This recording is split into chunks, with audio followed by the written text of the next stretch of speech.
Nothing is wrong. No crisis, no bad news, no moment you could point to and say, that's it. And still, something doesn't sit right. Not enough to panic, not enough to explain, just enough to notice. That's the part that's hardest to live with, when there's no reason to act, but no peace in staying still.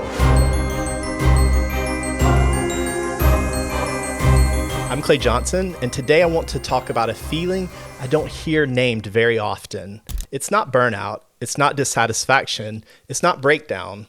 Life is working, you're functioning, you're doing what needs to be done. And yet, you don't quite feel inside your own life. Nothing is wrong, but something feels off. We're comfortable with feelings that make sense. Stress has a cause, sadness has a story, anxiety has a trigger. But this one doesn't cooperate like that. From the outside, things look fine, maybe even good.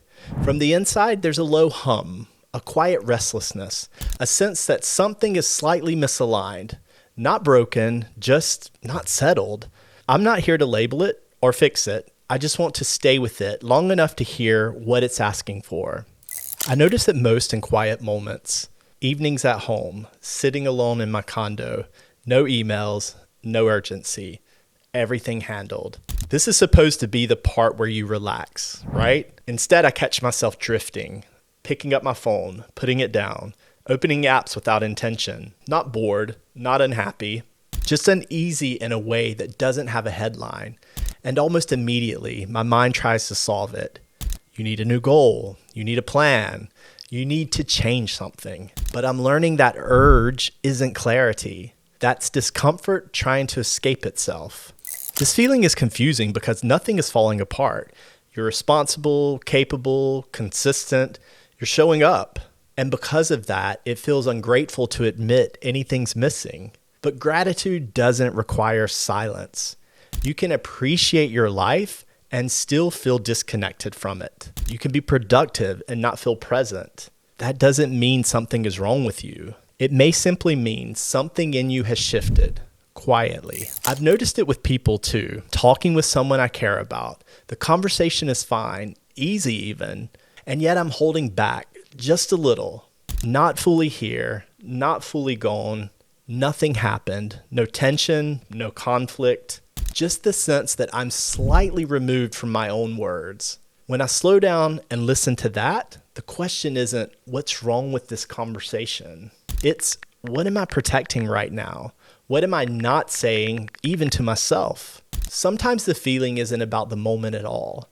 It's about what's been left unspoken underneath it. We don't like feelings without instructions.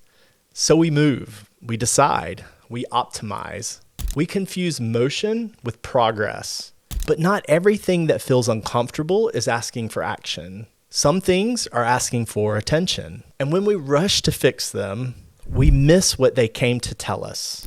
I learned this most clearly while traveling alone. Different country, different surroundings, no routine to blame, and still the same internal hum. That's when it became obvious. This isn't about location or circumstances.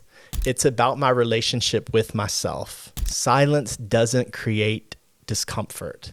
It reveals it.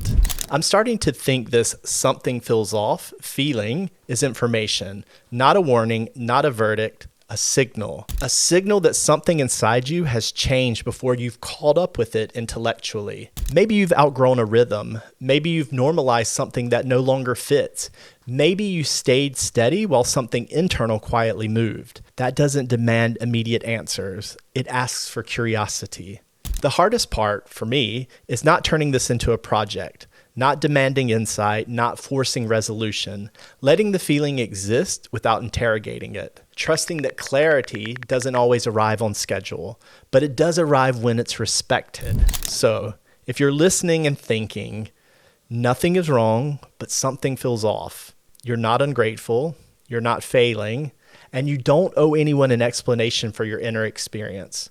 Sometimes the most honest response is an action. It's attention.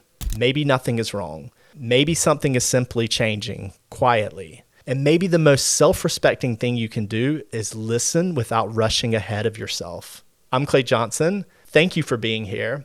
And thank you for sitting with the quiet questions. I'll see you next time.